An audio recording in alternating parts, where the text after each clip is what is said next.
Hello, this is Eastern Europe Review, a joint production of BELSAT and TVP World with reports and analysis from Ukraine, Belarus and Russia.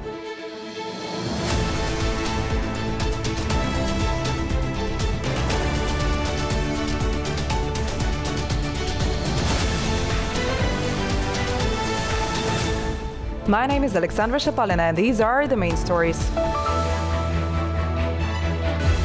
Ukraine is losing its demographic potential. The population might shrink by almost half by 2050. In 2015, approximately 35 to 38,000 children were born in Kyiv, while last year the birth rate dropped to about 19 to 20,000. What lies behind the attractive image of the Russian economy? The budget will grow, there's no doubt about that. Russian officials in the midst of the blood feud scandal. I officially declare a blood feud against Bekhan Barakhoyev, Suleiman Karimov and Rizvan Kurban. Ukraine has the highest mortality rate in the world, while the birth rate is conversely the lowest. How has the war impacted the country's demographic situation, and how many years will it take to rebuild Ukraine's economy after the end of hostilities? Here is an overview of the situation. It was a very unexpected decision. He's our president this year. We didn't plan it, but it just happened.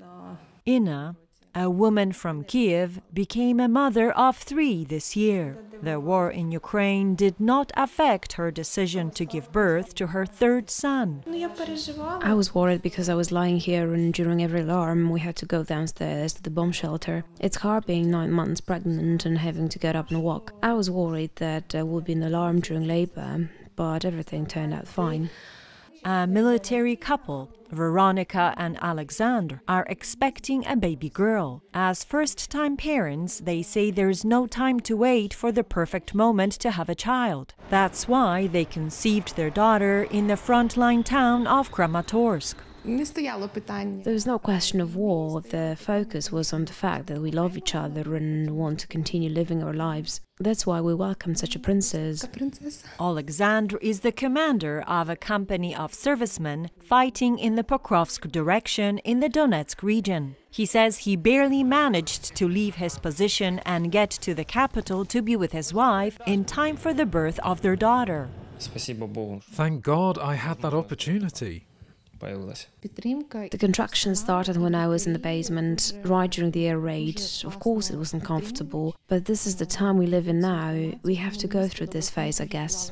Since the beginning of the full-scale invasion, the birth rate at the hospital where Inna and Veronica gave birth has dropped to 40%. In 2021, a year before the war, around 4,000 babies were born, but by 2022, that number had fallen to just 2,200. In 2015, approximately 35 to 38,000 children were born in Kyiv, while last year the birth rate dropped to about 19 to 20,000. This represents a significant difference. We aren't considering the fact that migrants also give birth in Kyiv, which makes the situation critical. According to US intelligence, Ukraine has the highest mortality rate and the lowest birth rate in the world. As of mid-2024, the country's birth rate, measured as the average annual number of births per 1,000 people, was 6 newborns. Experts attribute these trends to insecurity in the country, ongoing military actions, premature mortality, and the migration of citizens abroad. A significant part of the population consists of children, while the majority are women, particularly those of active reproductive age. It's crucial for these women to return, as their reproductive potential is vital for ensuring a sustainable birth rate in the future. If they remain abroad, it poses a risk to our country's ability to restore its population after the war. The demographic situation in Ukraine is also affecting the country's economy, with fewer people available in the labor force. Experts estimate it will take Ukraine 10 years and an additional 4.5 million people to triple its economic indicators. Accordingly, the tasks will include the accelerated adaptation of veterans, professional development, retraining, internal migration, and assistance with relocation. The return of Ukrainians shouldn't be forced, but should involve transforming Ukraine into an attractive place for unlocking human potential and for them to realize their ideas, talents, and so on.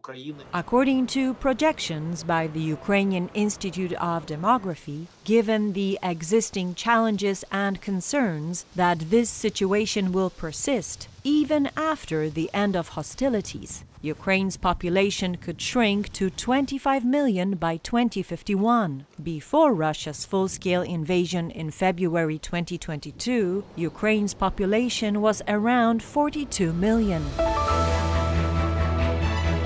Growing demand and usually busy production and a shortage of workers. The Russian economy is reportedly booming during the war against Ukraine. However, behind the positive statistics lies the threat of stagnation and inflation. In the third year of the full-scale war against Ukraine, Russian companies are feeling confident. At least, this is what the authors of the Monitoring Enterprises, published by the Bank of Russia, assert. The company's capacities are still utilized at 80%, and demand exceeds all expectations. There has been significant growth in the demand for cars in recent months. However, due to sanctions following the invasion of Ukraine, Russian car enthusiasts can now choose only from Asian makes, primarily Chinese. I used to drive an Audi. Of course, it's hard for me to switch to a Chinese car, but I'll probably have to switch. The design is really beautiful. According to the Bank of Russia, Russians are rushing to buy cars before the prices of foreign vehicles rise due to an increase in the recycling fee. However, agricultural producers and retail stores also report significant demand. Transport workers, energy sector employees, and manufacturers of equipment and consumer goods consider the Russian business climate to be very favorable. A Russian businessman is like a person floating on a drifting ice floe. Success depends on how well you learn to maneuver. As a result, we are more flexible and capable of fulfilling orders within a day. But behind the positive statistics lies a dangerous phenomenon: stagflation. Some experts believe that the Russian economy has reached its growth limits. Production can no longer increase, and the injection of budget funds into the defense sector only drives up prices. To combat inflation, the central bank has tightened lending. When stagflation occurs, raising interest rates only worsens production. You may begin to introduce budget incentives, but instead of increasing production, you see inflation accelerating. Production cannot grow because you don't have enough people. The Central Bank of Russia has also noted a labor shortage. Most of the surveyed companies would like to increase their workforce by a third. The manufacturing industry feels this shortage most acutely. According to the BBC Russian service, weapons manufacturers alone are seeking 90,000 workers. According to the Headhunter platform, workers' salaries in Russia have increased by 30% over the past year, while managers' salaries have grown by 60%. However, these increases are slower than the payments to mobilized personnel, which, according to the Re-Russia project, have risen by at least 70%. The budget will grow, there's no doubt about that. However, if each recruit costs 2.5 times more than in the spring, we can assume that a similar trend is observed with tanks, foot wraps and greatcoats. While the increase may not be as pronounced, we can expect prices to rise by around 20%. This will drive up military spending as a consequence. According to the published draft budget, the Kremlin will increase its spending on war and special services by a third next year, bringing it to $142 billion. The military-industrial complex will consume 40% of the Russian budget, or 6.2% of the GDP. However, this does not necessarily mean that Russia will be able to produce more tanks. Russia is rapidly descending into the Middle Ages as one official publicly declares a blood feud against 2 deputies and a senator. The Kremlin has not responded in any way. Here are the details of this truly shocking story. The Kremlin has declined to comment on threats of a blood feud made by the head of Chechnya, Ramzan Kadyrov, against 2 State Duma deputies and a senator. You know, we do not comment on this situation. If there are any threats, citizens should contact law enforcement agencies which, in accordance with the law, will take the necessary measures. There can be no further comments on this matter. Kadyrov declared a blood feud against 3 politicians in connection with the conflict surrounding wildberries. The head of Chechnya is convinced that they were plotting an attempt on his life. I officially declare a blood feud against Bekhan Barakhoyev, Suleiman Karimov and Rizvan Kurbanov. I'm a Caucasian. I'm a Chechen.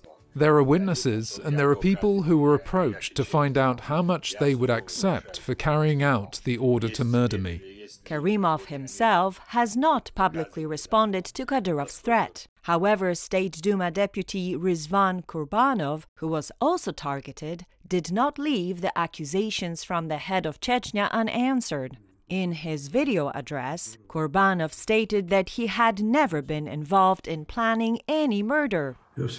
I've always held deep respect for the Kadyrov family. Ramzan Akhmatovich, a hero of Russia, has done much for the restoration of Chechnya and for peace in the Caucasus, and today he's doing a lot to achieve victory on the front lines. Another deputy who was also threatened by Kadyrov spoke out a week later, similarly stating that he had not been involved in organizing any assassination attempt. Allah Almighty is my witness. I have nothing to do with this, and I never have. This entire conflict initially stemmed from a business dispute. Russia's largest online retailer became the center of a scandal following the divorce announcement of its 2 founders, the Bakalchuk couple. The husband Vladislav Bakalchuk sought help from Ramzan Kadyrov to protect his interests. Kadyrov promised to assist Vladislav Bakalchuk, whom he deems to be his friend. I've also heard that there are people from the Caucasus among them. I don't consider them to be true men.